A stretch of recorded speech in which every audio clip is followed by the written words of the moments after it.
आज हम वचन करेंगे, तो चलिए शुरू करते हैं हम।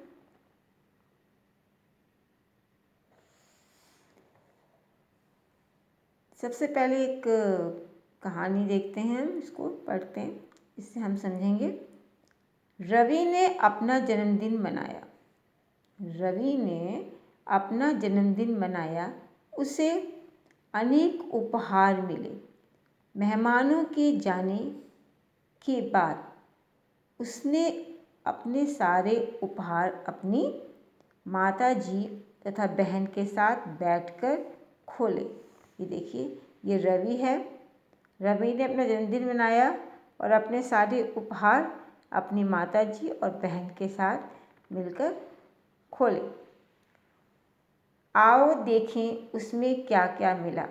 रवि के दोस्त रमेश ने उसे 4 गेंदें, ये जो देखिए गेंद है, ये गेंदें दी हैं। कितनी गेंदें दी हैं? 4 गेंदें। किसने? रवि के दोस्त रमेश ने उसे 4 गेंदें उपहार में दी। रवि के मामा जी उसके लिए एक गाड़ी लेकर आए। क्या लेके आए? एक गाड़ी लेकर आए। देखिए ध्यान दीजिए, यहाँ पे गेंदें, 4 गेंदें, यहाँ पर एक गाड़ी। बहन करिश्मा ने उसे पेंसिलें दी। पेंसिलें आप देखिए। माँ उसके लिए घड़ी लाई। पिताजी ने उसे पुस्तकें दी। क्या दिया? पुस्तकें दी। यानी कि एक पुस्तक नहीं है, बहुत सारी पुस्तकें दी। नानी जी उसके लिए खिलौने लाई। क्या लाई? खिलौने लाई। और नाना जी ने उसे एक कमीज दी। कमीज यानी कि शर्ट दिया। रंगीन शब्दों को पढ़ने से हमें पता चलता है कि कुछ वस्तुएं अपने एक होने का, कौन कौन सी वस्तुएं बताइए? एक तो गाड़ी है, घड़ी है, एक मिली है, गाड़ी एक मिली है, घड़ी एक मिली है, कमीज एक मिली है। ठीक है, एक होने का तथा कुछ वस्तुएं अनेक होने का बोध करा रही हैं। अनेक वस्तुएं कौन सी हैं? 4 गेंदें, ये एक से ज़्यादा है गेंदें। पेंसिलें यानी कि एक से ज़्यादा पेंसिलें हैं। पुस्तकें, एक से ज़्यादा पुस्तकें हैं। खिलौने, ये भी ज़्यादा हैं। यानी कि एक कौन सी है? एक सी गाड़ी थी, एक घड़ी एक मिली थी, और कमीज एक मिली थी, और गेंदें, पेंसिलें, पुस्तकें, ये एक से ज़्यादा हैं।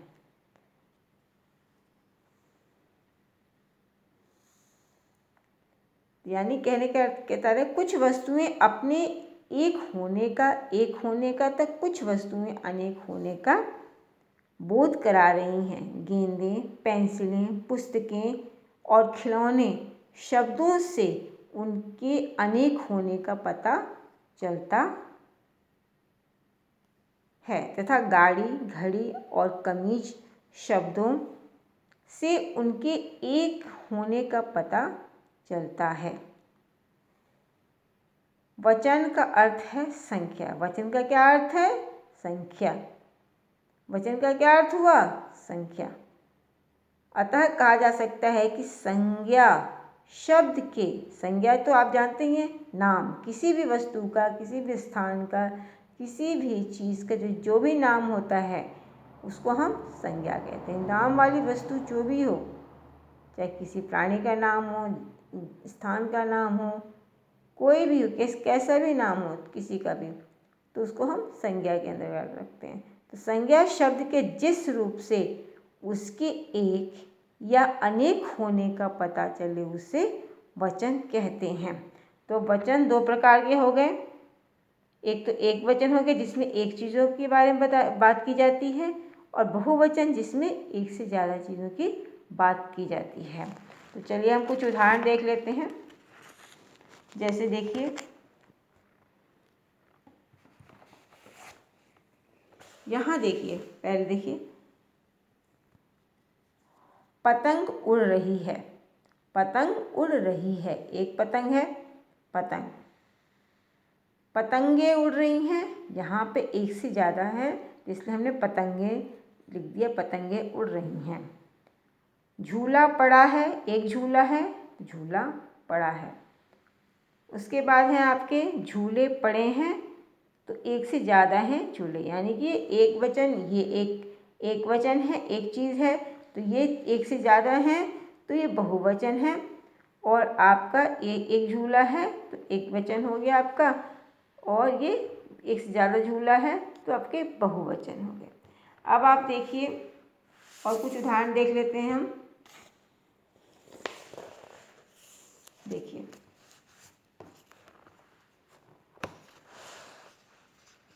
देखिए, पहला है आपका चूहा, चूहा एक है। चूहे, चूहा एक, चूहे एक से ज़्यादा हैं तो बहुवचन हो गया, एक वचन में आ गए। वचन दो प्रकार के हो गए, हमने पढ़ा अभी, एक वचन, बहुवचन। यानी एक वचन में एक चीज़ की बात की जाती है, बहुवचन में एक से ज़्यादा चीज़ की बात की जाती है। तो इसमें एक चूहा है, यहाँ बहुत सारे चूहे हैं। पुस्तक, एक पुस्तक है, पुस्तकें, एक वचन, बहुवचन, एक वचन, बहुवचन। लड़का, लड़के, लड़का, लड़के, एक लड़का और बहुत से, एक से ज़्यादा लड़के। एक बस्ता, अनेक बस्ते, बहुत सारे बस्ते हैं, एक से ज़्यादा बस्ते हैं, तो एक वचन और ये बहुवचन। अब चलते हैं, शुरू करते हैं हम। अब हम कुछ और क्या हो गया यहाँ पे हम देख रहे हैं, एक बार ठीक देख लेते हैं हम। ऊपर दिए गए चित्रों को ध्यान से देखें, हमने ध्यान से देखा। इनमें चूहा, चूहा कहाँ है, ये रहा चूहा। पुस्तक, पुस्तक ये रहा। लड़का, बस्ता, संख्या में एक है, संख्या में एक है ना। कौन कौन से, चूहा, पुस्तक, लड़का, बस्ता, संख्या में एक हैं। और चूहे, चूहे, पुस्तकें, पुस्तकें, लड़के तथा बस्ते, ये बस्ते संख्या में एक से अधिक हैं। संज्ञा शब्दों के कुछ रूपों से उनके एक होने का बोध होता है। संज्ञा शब्दों के कुछ रूपों से उनके एक होने का बोध होता है तथा कुछ उनके एक से अधिक होने का बोध कराते हैं। संज्ञा शब्दों के कुछ रूपों से उनके एक होने का बोध होता है तथा कुछ रूप उनके एक से अधिक होने का बोध यानी कि जानकारी का बोध कराते हैं। शब्द के जिस रूप से किसी प्राणी या वस्तु के एक या एक अथवा अनेक होने का बोध होता है उसे वचन कहते हैं। ठीक है, शब्द के वचन किसे कहते हैं? अगर हम पूछते हैं आपसे वचन किसे कहते हैं, तो आप क्या लिखेंगे यहाँ से?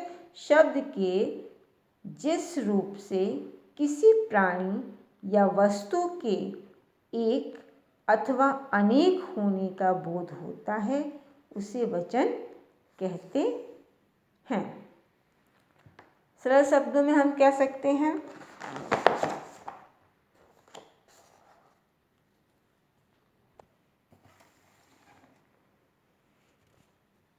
संज्ञा या सर्वनाम, संज्ञा या सर्वनाम की संख्या बताने वाले शब्द रूप ही वचन कहलाते हैं।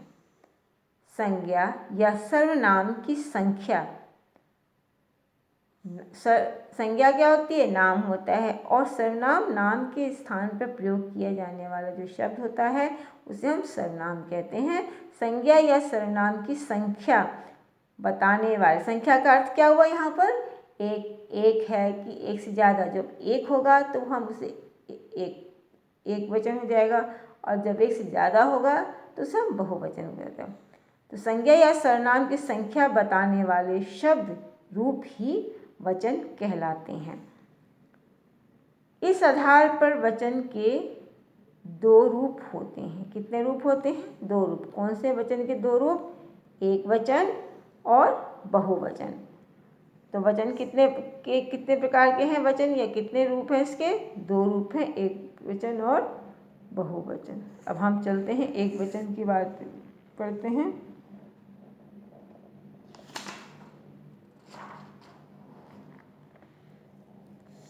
जैसे एक वचन में आप देखिए, एक वचन का हम अध्ययन यहाँ करते हैं। कुत्ता दौड़ रहा है। कुत्ता दौड़ रहा है। छीना झपटी में खिलौना टूट गया। अब खिलौना है तो एक खिलौना है, छीना झपटी में खिलौना टूट गया। लड़का पुस्तक पढ़ रहा है। लड़का पुस्तक पढ़ रहा है। अब ये लड़का एक है। लड़की खेल रही है। लड़की क्या कर रही है? खेल रही है। एक लड़की है। कपड़ा सूख रहा है। एक कपड़ा सूख रहा है। ठीक है। चिड़िया डाल पर बैठी है। चिड़िया कहाँ बैठी है? एक चिड़िया है और वो डाल पर बैठी है। आप देखिए, ऊपर दिए गए वाक्यों में कुत्ता, कुत्ता, खिलौना, लड़का, कपड़ा, कपड़ा ये है, लड़की या कपड़ा यहाँ पर है आपका, और चिड़िया शब्द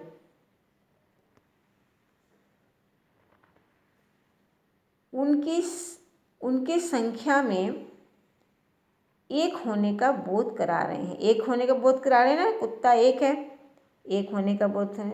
अगर एक से ज़्यादा तो हम क्या बोलते हैं? कुत्ते बोलते हैं। कुत्ता, खिलौना एक है, अगर एक से ज़्यादा तो खिलौने। तो कुत्ता, खिलौना, लड़का, लड़की, कपड़ा और चिड़िया जो हैं क्या बता रहे हैं? एक होने का बोध करा रहे हैं। अतः ये एक वचन शब्द हैं। ये एक वचन शब्द हैं। आगे अगला, अब देखिए एक वचन की परिभाषा क्या है।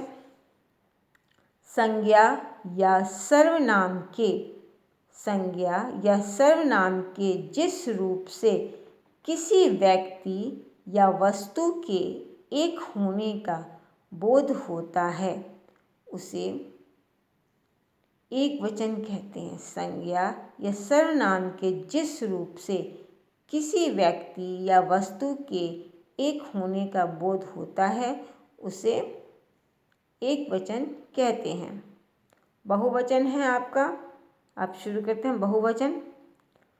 कुत्ते दौड़ रहे हैं। आप देखिए कुत्ता, पहले एक कुत्ता था, हमने कुत्ता बोलते हैं। यहाँ एक कुत्ते बोला है और बहुत सारे कुत्ते हैं, एक से ज़्यादा हैं, तो हम कुत्ते दौड़ रहे हैं। छीना झपटी में खिलौने टूट गए। ऊपर तो एक खिलौना टूटा था, एक खिलौने की बात हुई थी। अब नीचे क्या कह रहा है ये?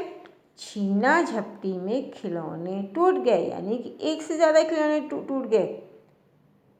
लड़के पुस्तक पढ़ रहे हैं। अब यहाँ पे एक लड़का पुस्तक पढ़ रहा था, यहाँ पे लड़के पुस्तक पढ़ रहे हैं।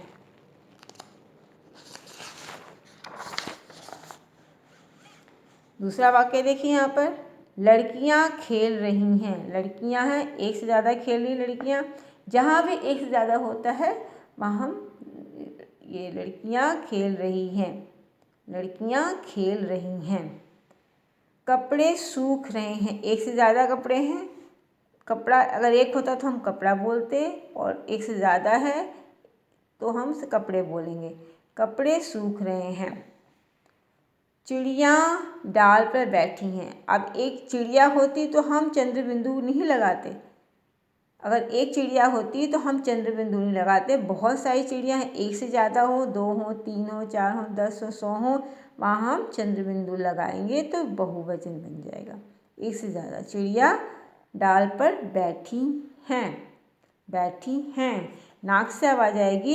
यहाँ पे है पे आपको देख रहे हो बिंदी लगी हुई है, चिड़िया डाल पर बैठी हैं।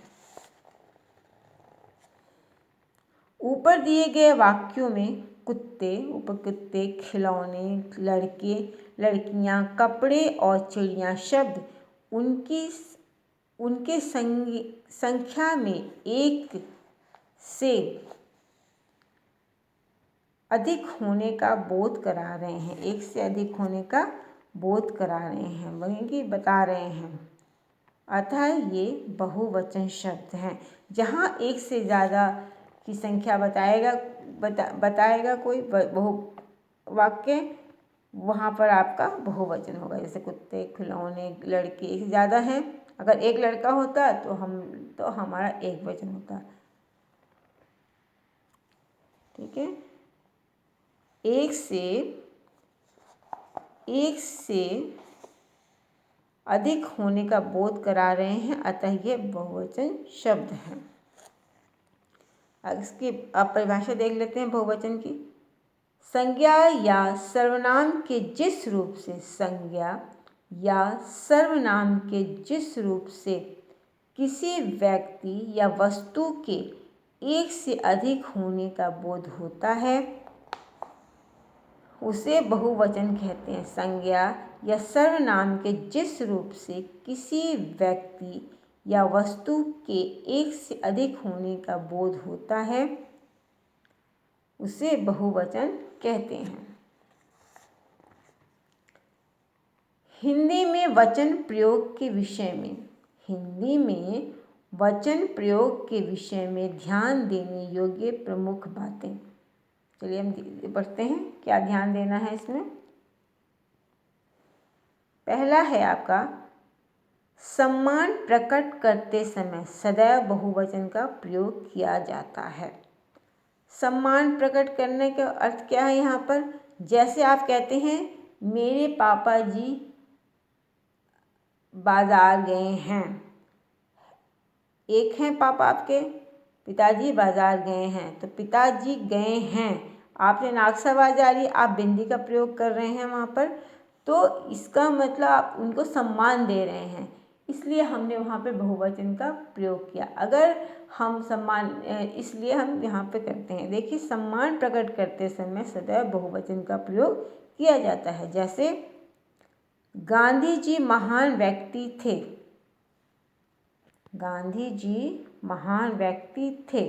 आप देखिए गांधी जी एक हैं, मगर हमने यहाँ पे थे लगाया है। थे तो क्या होता है? बहुवचन है थे।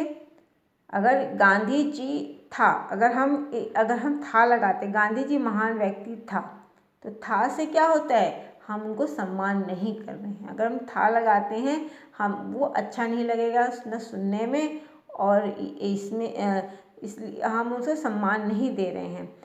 अब हमने जब लिखा है गांधी जी महान व्यक्ति थे, इसका मतलब हम उन्हें सम्मान दे रहे हैं।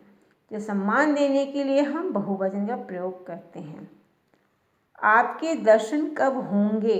होंगे, अब होंगे लगाया हमने, होंगे। आपके दर्शन कब होंगे? तो होंगे भी बहुवचन है, इसलिए हमने उन्हें सम्मान देने के लिए, जिसको हम बोल रहे हैं उसको हम देने के लिए हमने प्रयोग किया है। नेहरू जी भारत के प्रधानमंत्री थे। अब यह हम इस तरह बोलते हैं नेहरू जी भारत के, नेहरू जी तो एक ही हैं। हाँ, तो हमने था लगाना चाहिए था, लेकिन हमने थे लगाया। क्यों लगाया है? क्योंकि हम उनको सम्मान दे रहे हैं, इज्जत दे रहे हैं। नेहरू जी भारत के प्रथम प्रधानमंत्री थे। था करते, अगर हम था लगाते तो कैसा लगता है? आप देख सुनिए, नेहरू जी भारत के प्रथम प्रधानमंत्री था, तो गलत, अच्छा नहीं लग रहा है। और ठीक है, इसलिए हम यहाँ पे इनको सम्मान देने के लिए हम प्रयोग करते हैं नेहरू जी भारत के प्रथम प्रधानमंत्री थे। अब दूसरा है भाववाचक संज्ञाओं में एक वचन का प्रयोग होता है। जो भाववाचक संज्ञाएं होती हैं उनमें हम एक वचन का प्रयोग करते हैं। जैसे मित्रता, मित्रता एक उपहार है। मित्रता क्या है? भाववाचक संज्ञा है, तो एक उपहार है। दर्शन, प्राण, आंसू आदि शब्द, दर्शन, प्राण, आंसू आदि शब्द हमेशा हमेशा बहुवचन में प्रयुक्त होते हैं। कौन कौन शब्द? दर्शन, प्राण, आंसू आदि शब्द हमेशा बहुवचन में प्रयुक्त होते हैं। जैसे आपके दर्शन दुर्लभ हैं। आपके दर्शन दुर्लभ हैं। यहाँ पे देखिए हमने यहाँ पर दर्शन लिखे। दर्शन ये बहुवचन में प्रयोग क्या हुआ है? बिंदी वाला है नहीं लगाया। अगर हम बिंदी वाला है या आपने बिंदी वाला है, कई बच्चे क्या करते हैं यहाँ पे इनको पता नहीं चलता बिंदी लगानी है कि नहीं लगानी है। यहाँ पर ये बहुवचन, जब यहाँ बिंदी लगी है इसका मतलब ये बहुवचन है। तो आपके दर्शन दुर्लभ हैं, है नहीं है, हैं। उसकी आँखों से आंसू बहने लगे, उसकी आँखों से आंसू बहने लगे, ये भी बहुवचन है। आंसू ये प्रयोग किया गया है। रोगी के प्राण निकल गए, रोगी के प्राण निकल गए, ये आपका ये भी बहुवचन में प्रयोग किया गया है। आगे है चौथा, समूह को प्रकट करने वाले शब्द, समूह को प्रकट करने वाले शब्द एक वचन में प्रयुक्त होते हैं। समूह है, समूह यानी ग्रुप बनाते हैं उसमें, उसके लिए जैसे भारत की सेना सजग है। सजग है नहीं लिखा ना, बिंदी है लिखा है, यहाँ बिंदी नहीं लगी हुई है, इसका मतलब एक वचन है। भारत की सेना सजग है। जनता कभी माफ़ नहीं करती, जनता ये तो ग्रुप है। जनता में क्या होता है? जो लोग होते हैं, हम लोग जो होते हैं हमें जनता बोला जाता है। जनता कभी माफ़ नहीं करती, ये भी एक वचन में प्रयोग किया गया है। पांचवा है आपका शब्दों के रूप, शब्दों के रूप जब एक वचन तथा बहुवचन दोनों में समान हो तो उनके साथ गण, जन, लोग, वृंद आदि शब्द जोड़कर बहुवचन में प्रयोग किया जाता है। जैसे क्या कह रहा है? शब्दों के रूप जब एक वचन तथा बहुवचन दोनों में समान हो तो उनके साथ गण, जन, लोग, वृंद आदि शब्द जोड़कर बहुवचन में प्रयोग किया जाता है। जैसे गुरुजन आ रहे हैं, गुरुजन आ रहे हैं। अब देखिए हमने जन का प्रयोग किया है, गुरुजन।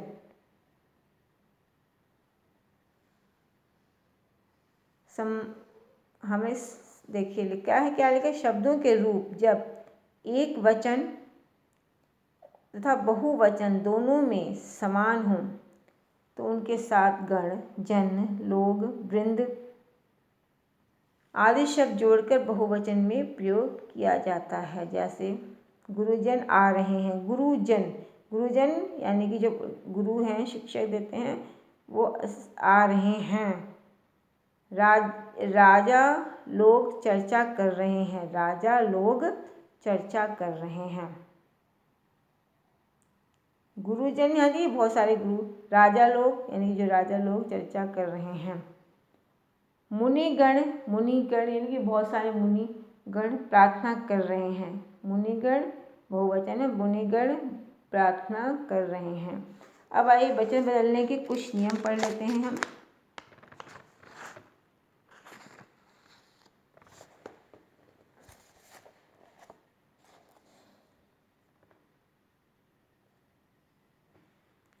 वचन बदलने के कुछ अन्य नियम हैं। अ से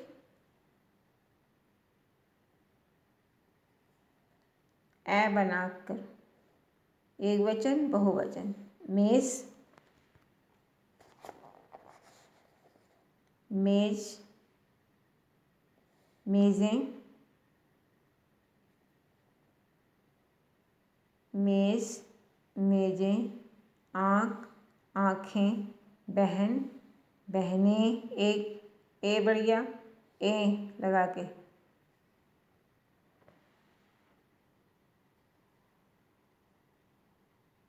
पुस्तक, पुस्तकें, रात, रातें, भैंस, भैंसे। इसमें हमने अ से ए बनाकर,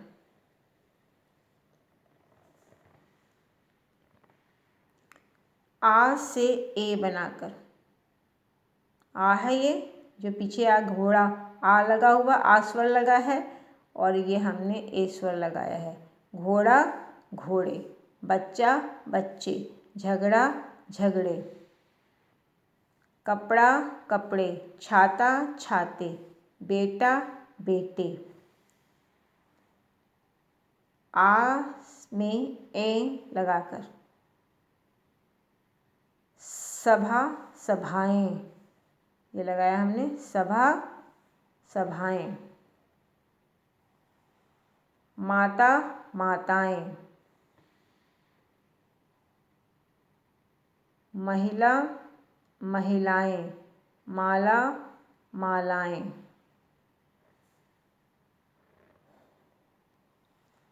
उ, ऊ या औ में ए जोड़कर, ए जोड़कर आपका ए एक वचन में है, बहुवचन। ऋतु, ऋतुएं, हमने इसमें ये लगाया है, ए जोड़ के बनाया हमने। ऋतु, ऋतुएं, बहु, बहुएं, गौ,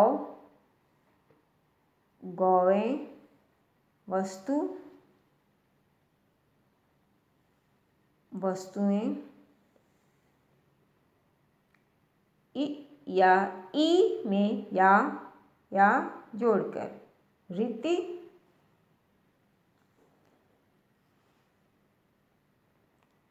रीति, रीतियाँ, दवाई,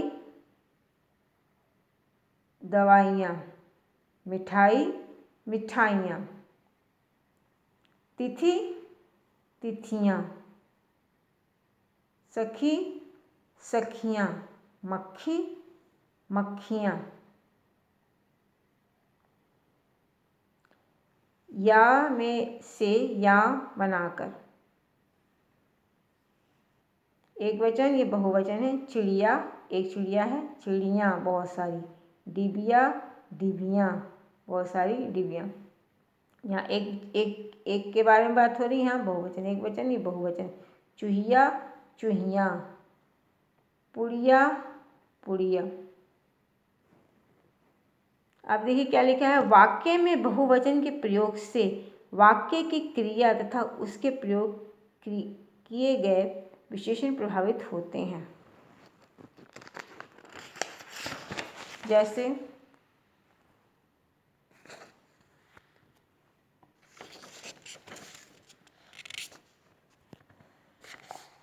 वचन पर क्रिया पर प्रभाव।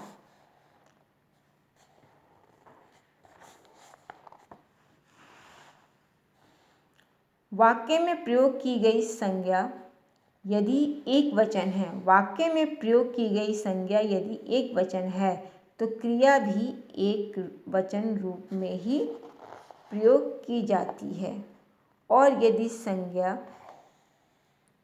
बहुवचन रूप में है तो क्रिया भी बहुवचन रूप में ही प्रयोग की जाएगी। जैसे लड़का खाना खा रहा है, एक वचन। लड़के खाना खा रहे हैं, बहुवचन। खा रहा है, देखिए खा रहा है, खा रहे हैं, ध्यान दीजिए, रहे हैं। मुर्गा दाना चुग रहा है, एक मुर्गा है, दाना चुग रहा है, दाना ये चुग रहा है, ये क्या है, एक वचन है। आप देख रहे हैं, मुर्गे दाना चुग रहे हैं, ये भी है पूरा यहाँ से यहाँ तक करके बहुवचन। ऊपर के वाक्यों में एक वचन में खा रहा है और चुग रहा है क्रिया के एक वचन के रूप में है। एक वचन के रूप में है, काम कर रहा है, एक वचन के रूप में काम कर रहा है तथा खा रहे हैं और चुग रहे हैं क्रिया के बहुवचन के रूप में है। ऊपर दी गई उदाहरणों से यह स्पष्ट होता है कि वचन क्रिया को प्रभावित करता है। वचन क्रिया को प्रभावित करता है। वचन का विशेषण पर प्रभाव। वचन का विशेषण पर क्या प्रभाव है देखते हैं। वाक्य में प्रयुक्त संज्ञा के वचन में विशेषण भी प्रभावित होते हैं। जैसे मीठा आम खा लो, एक वचन, मीठे आम खा लो बहुवचन, गीला कपड़ा सूख रहा है एक वचन, गीले कपड़े सूख रहे हैं बहुवचन। यहाँ दो कपड़े सूख रहे हैं। ऊपर के वाक्यों में मीठा और गीला विशेषण आम और कपड़ा संज्ञा के एक वचन के साथ एक वचन रूप में ही प्रयोग हुए हैं। मीठे और गीले विशेषण आम और कपड़े संज्ञा के बहुवचन, आम दो हैं, बहुवचन मीठे, ठीक है, और बहुवचन के साथ बहुवचन रूप में ही प्रयोग हुए हैं। अतः कहा जा सकता है कि संज्ञा या सर्वनाम शब्दों के वचन क्रिया तथा विशेषण को प्रभावित करते हैं। क्या कहा जा सकता है? कहा जा सकता है कि संज्ञा या सर्वनाम शब्दों के वचन क्रिया तथा विशेषण को प्रभावित करते हैं।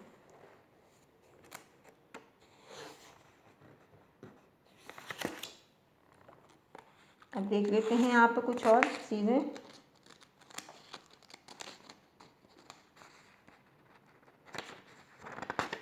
देखिए, आदर विशेष क्या है? आदर देने के लिए एक वचन संज्ञा के साथ भी बहुवचन क्रिया का प्रयोग किया जाता है। जैसे हमने भी किया था, आदर देने के लिए एक वचन संज्ञा के साथ भी बहुवचन क्रिया का प्रयोग किया जाता है। जैसे दादाजी कहानी सुनाते हैं, यहाँ पे बहुवचन का प्रयोग किया गया। दादाजी तो एक ही हैं, दादाजी कहानी सुनाते हैं। नानी जी प्रतिदिन मंदिर जाती हैं। अब ये नानी जी तो एक ही हैं, मगर यहाँ पे हमने बहुवचन का प्रयोग किया है।